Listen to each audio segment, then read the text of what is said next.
Once upon a time, in a land far, far to the east of here, a land called Russia, there was a rich merchant, a rich man, a rich businessman.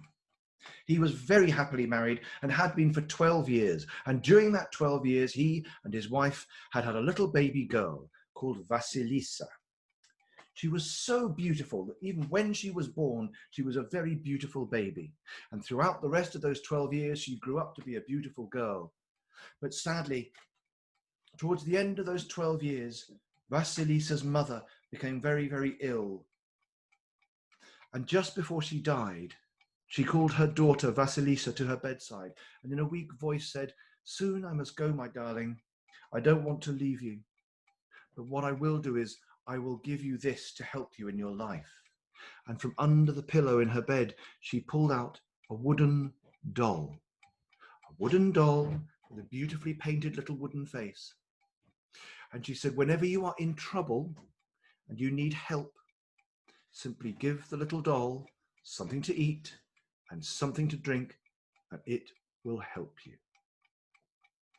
And she gave the doll to her daughter Vasilisa, and not long after, her mother slipped away and died. Now, some time passed, a couple of years passed, a few years passed. And Vasilisa's father, although he was very sad at losing the love of his life, decided that he wanted to marry again. And eventually he met a widow, a woman whose husband had died, and they were about the same age with the merchant and the widow. And the widow had 2 daughters. And the merchant decided that he was going to marry the widow. So he proposed to her, and she said, "Yes, absolutely. How lovely, how lovely, how lovely." And she seemed to be full of sweet smiles and kindness. That was until they were married. As soon as they were married, suddenly the widow became spiteful towards Vasilisa. Vasilisa, who was so beautiful and so clever and so kind, whereas her 2 daughters were ugly and nasty and mean and stupid. Whenever the merchant wasn't looking, the stepmother would pinch Vasilisa or ask her to do horrible tasks like sweep up all the dirt in the room, only to tip over the dustpan and let it fly all over the floor and make her do it again. But no matter how she cried, no matter how she went to her father, the merchant, her father couldn't see anything wrong because Vasilisa's stepmother was always full of sweet smiles when she spoke to her husband. And it was only when his back was turned that she turned nasty. This went on for some time. Years passed. And eventually the merchant had to go away. He had to go away on business that would take him away for weeks.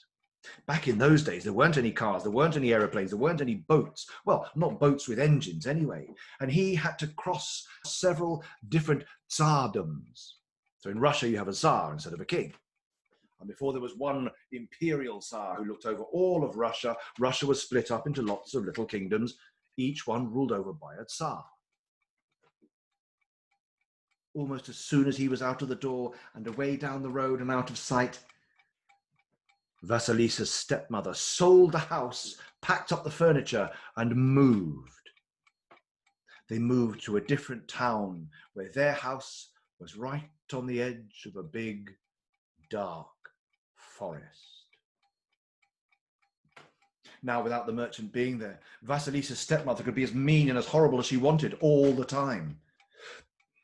She used to get Vasilisa to do all the painful chores, all the difficult things. She would be the one sent out in the wind and the rain to collect water or firewood or to see to the animals, while her daughters sat inside and sat by the comfortable places in the fire with their arms crossed like the ladies of the court, doing nothing at all. Vasilisa's stepmother hoped that all this extra work would make Vasilisa bent and crippled and skinny and drawn and not attractive at all, because next to her daughters, Vasilisa was so beautiful she was bound to attract a wonderful, rich husband, which back in those days and back in these fairy tale times and some of these fairy tale stories, that was very important. Just to be clear, it is not important all the time and to everybody.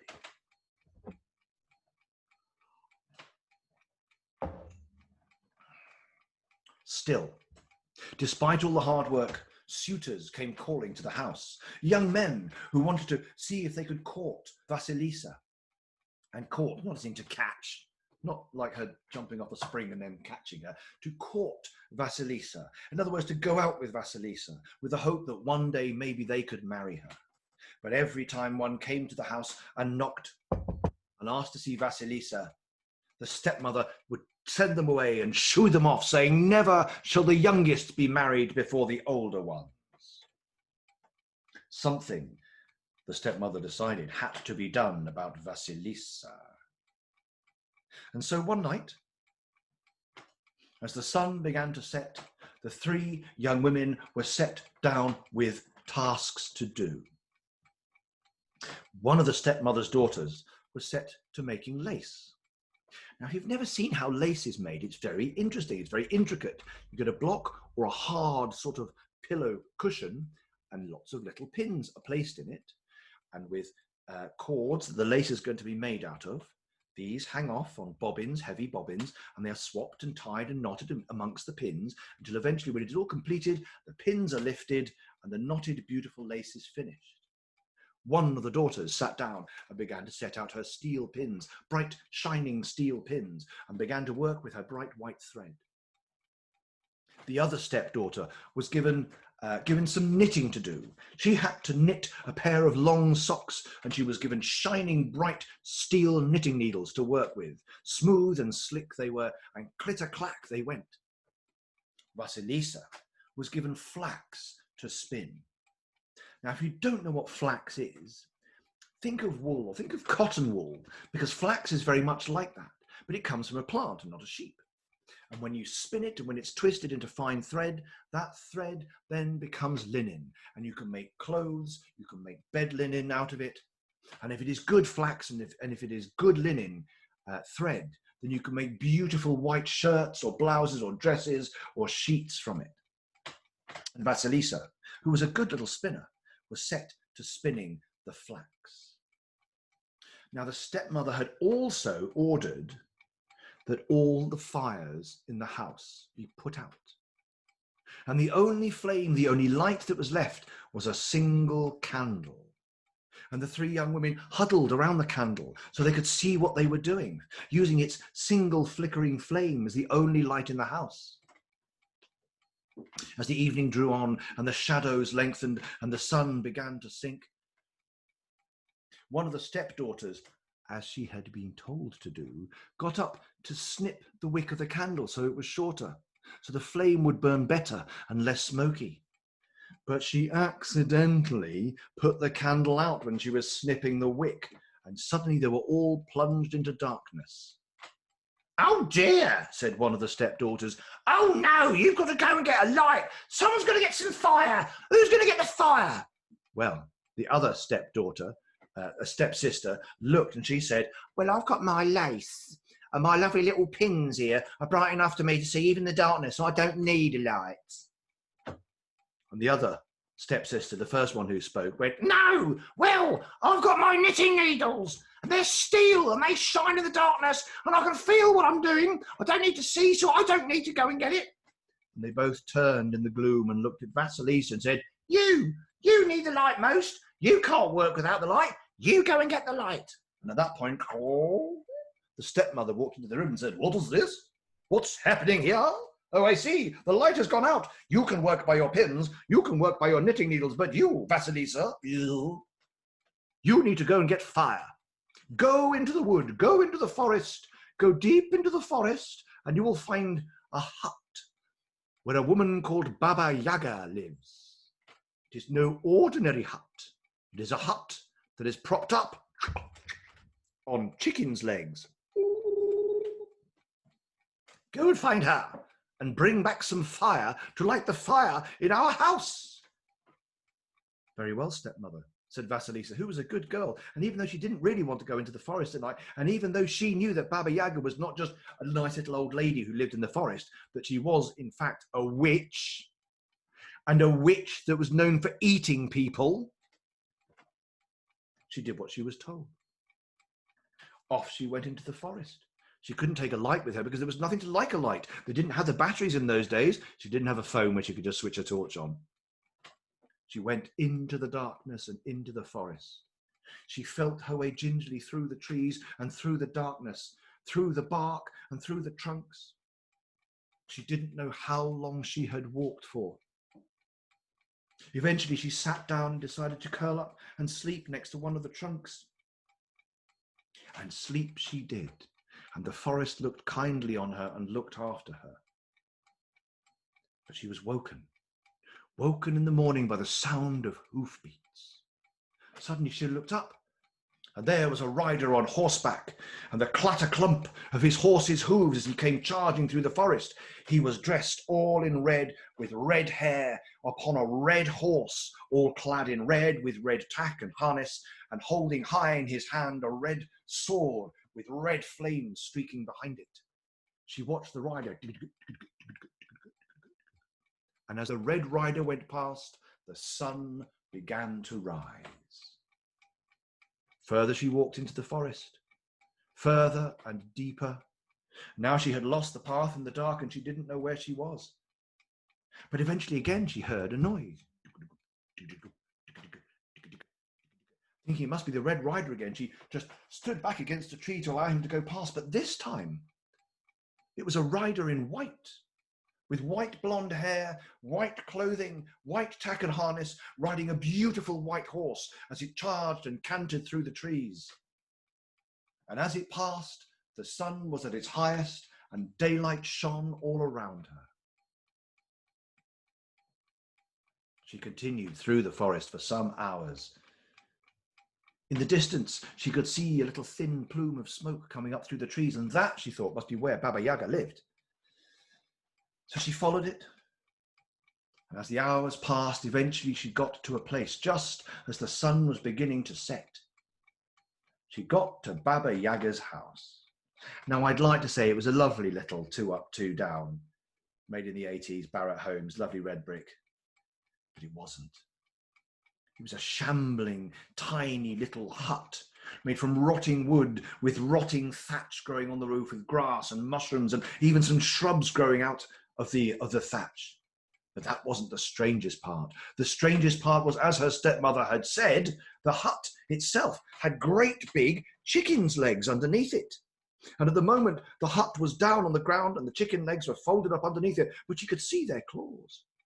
And around the hut was a green grass garden encircled by a fence, but not by an ordinary fence. No, this fence was made of human bones. And topping the fence, on the fence posts, were human skulls. As she stood there, looking for the gate which she found, which had human toe bones for hinges and human jaw bones for locks, she again heard hoofbeats. And she turned around just in time to see a rider all in black, with jet black skin and jet black hair, dressed in black clothing on a black horse with black tack and black harness, leap over her and over the fence of bones and disappear, almost as if he disappeared into the ground. And as the rider disappeared, so the sun set and night fell. And as night fell, she heard a noise. A whispering, swooshing noise, like wind through the trees far off. It got closer and closer and closer to her, and she could see against the starlit horizon the trees, the silhouettes of the trees, and through one part the trees were swishing backwards and forwards as if something was coming quickly through them. And sure enough, with a sound like a hurricane coming through the branches, flying through the air came Baba Yaga. She was flying on a mortar and holding a pestle in her hand. If you don't know what a pestle and mortar is, They're the things you grind up spices or salt or other things. The mortar is like a bowl, and the pestle is like a stick with a big round blobby ball on the end. You crush and grind them. But these were huge and made of iron. And Baba Yaga sat in the mortar, using the pestle to steer her way through the trees. And behind her, she held a broom, a proper witch's broom, a besom with long twigs. And she swept the forest behind her, covering her tracks as she went. And as she came closer, Vasilisa could see Baba Yaga's face, her grey-white hair streaming out behind her, her cheeks sunken, her eyes sunken, but in the middle, tiny pinpricks of light glowing and glowering out of the darkness. She grinned in the night as she came whistling through the trees, and the stars shone off her iron teeth. She came to a stop, and the pestle landed next to the gates. "I smell a Russian," said Baba Yaga. And Vasilisa fearfully stepped from the shadows and said, "Good evening, grandmother." It's not her actual grandmother, but because her name's Baba Yaga, that means grandmother Yaga. That's a sign of respect. "Good evening, grandmother," said Vasilisa. "Yes, my name is Vasilisa." "And what are you doing here? Have you come to be my dinner, my dear?" "No, grandmother, I've been sent by my stepmother to get some fire from you to take back to the cottage." "Oh, I know her. She's a mean old woman." "Yes, come inside, and if you do some work for me, I will give you fire to take back. One of these," she said, and she pointed to the skulls on the tops of the fence posts, and as it had got darker, the eye sockets and the skulls had begun to glow like coals. "Very well," said Vasilisa. "But if you don't do the work well," she said, grinning and clattering her iron teeth together, "I will eat you for my supper. Come inside." And she turned round and cast a spell over the fence, and the fence of bones wriggled and rattled and came apart, opening up so that Baba Yaga could fly through on her pestle and mortar. And Vasilisa hurried through quickly as the bones folded closed behind them. "Hut! Hear me, Hut! Turn around as I command you," said Baba Yaga, stamping her pestle on the ground. And surely the hut on Chicken's legs raised itself up and turned around so that the door was facing them. And then, like a tongue lolling out, steps folded out of the front of the door. And the witch, taking Vasilisa with her, went inside. When they were inside, Baba Yaga said, "I need some things sorting." "These," she said, and poured onto the floor a huge mountain of wheat grains and poppy seeds and dried peas, all in a huge pile. "I want those separated into 3 piles by morning. And I want my hut cleaned, and I want my dinner cooked. And if it's not already by lunchtime, I will eat you." "Very well," said Vasilisa. "I'm going to bed," said Baba Yaga, and she went up and lay on top of the great big iron stove in her hut. It wasn't so hot that it would burn her, but it was beautifully warm, because in Russia it can get very, very cold. And Baba Yaga lay down on top of the iron stove and went to sleep and started snoring like someone cutting logs.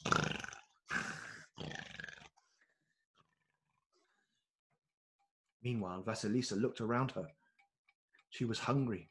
There was some food left on the side, but instead of eating it herself, as she was sure that Baba Yaga was asleep, she took the tiny wooden doll out of her pocket that her mother had given her, and she took a crumb of bread and fed it to the doll, and she took a cup of milk and allowed the doll to take a sip. And as she looked at the doll, she said, "Doll, mother's doll, wake now and help me." And as she said those words, the doll's eyes began to glow like fireflies. And jerkily it turned with its wooden joints and said, "What is the matter, Vasilisa? How can I help you?" "I have all this work to do before morning, otherwise the witch Baba Yaga will eat me. I need to sort the wheat from the poppy seeds, from the dried peas, and I need to clean up all her cottage. And I am so tired from all my walking in the forest." worry, Vasilisa, said the little doll. You go to sleep, and all will be better in the morning, for the morning is wiser than the evening. And so Vasilisa curled up in a little corner, pulling a little bit of sacking over her to try and keep her warm, and tried her best to go to sleep. And as she was drifting off so weary from her journey here, she could hear little hustlings and bustlings and scratchings and moving around as the doll itself went to work.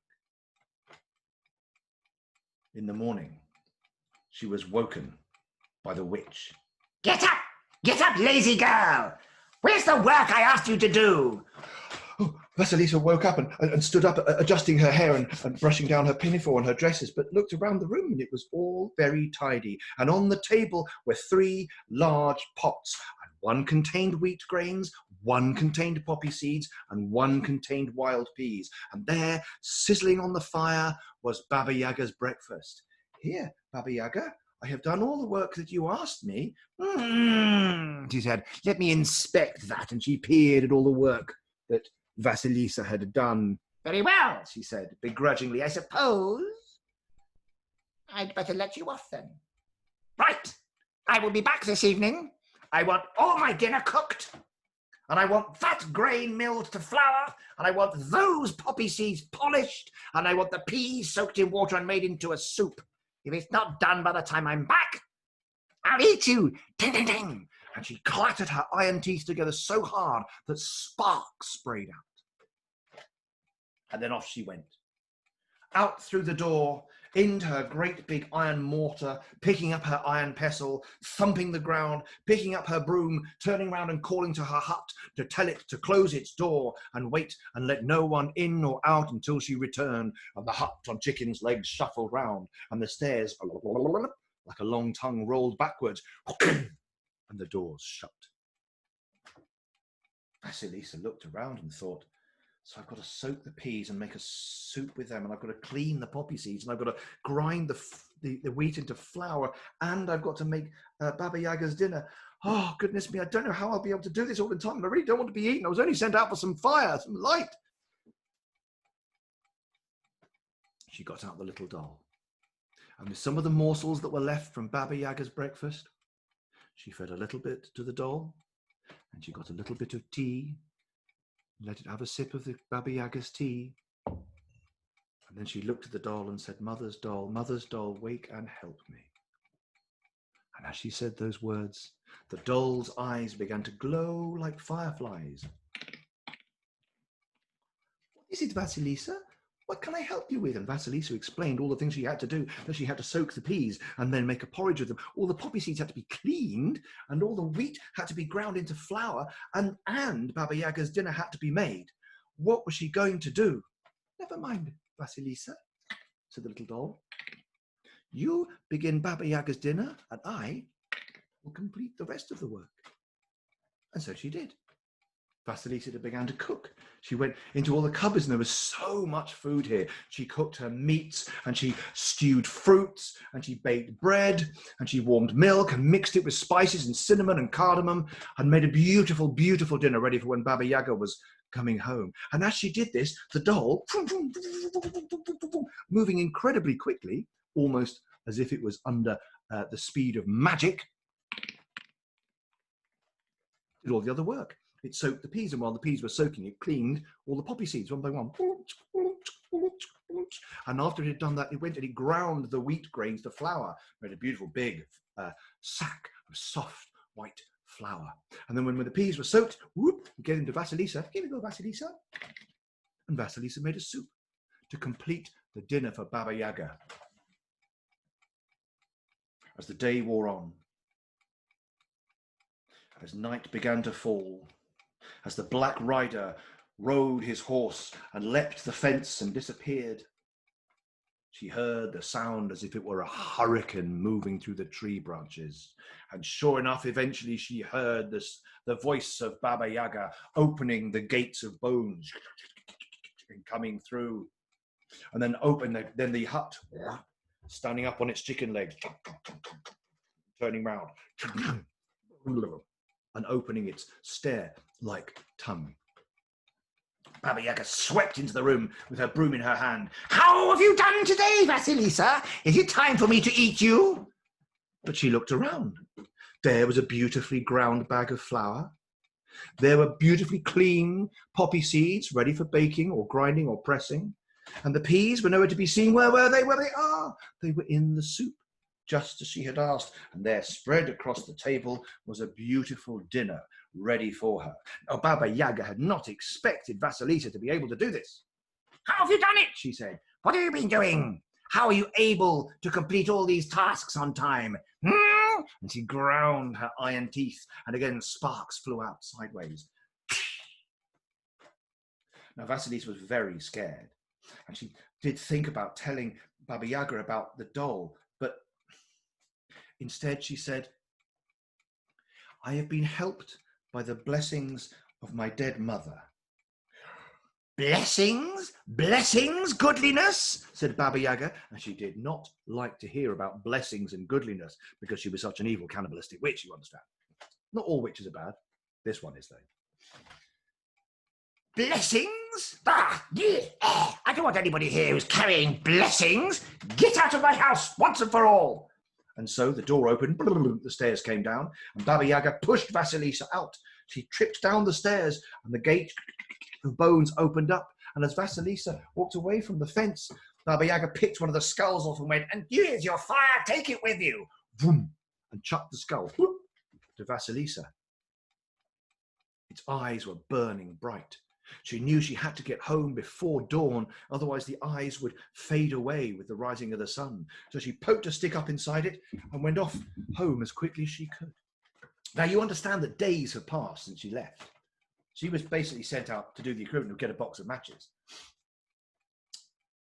But she'd been gone a couple of days, lost in the forest, and then her day at Baba Yaga's hut with a chicken leg.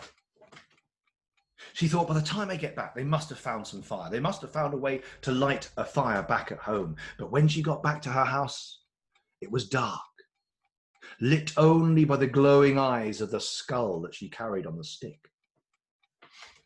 It was dark. Why was it dark? And her stepmother explained to her, well, since you've gone, there must have been some curse you put upon this house. We simply can't light a fire. A flint and steel, no spark will take.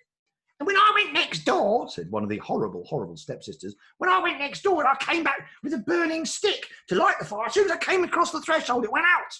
I went back to get another one, and it went out again. Every time I came back in, it went out. Well, I brought fire, said Vasilisa, as you have asked me. And as she stood there and looked at the skull, its eyes began to glow hotter and brighter until flames leapt from its eye sockets into the fireplace. Whoom! And the fire lit, a beautiful, crackling, warm fire, filling the house with a warm glow and warm, warm air. But also then, as the stepmother and the stepsisters were horrified at this magical skull, and they screamed and looked at it, throw it away, they said, throw it out, chuck it out the window, put it in the trough. But the skull, the fire from the skull's eye sockets, suddenly leapt to her stepmother and to her two stepsisters, and all three of them were immediately turned to fire and burnt to ash. Ash that Vasilisa swept away the next day and gave the skull a pleasant burial in the churchyard so that its ghost could rest in peace and go to heaven. Eventually her father returned, and she explained everything that had happened to him. And so the two of them decided they were better off just as they were. And between the two of them, they lived happily ever after. Thank you.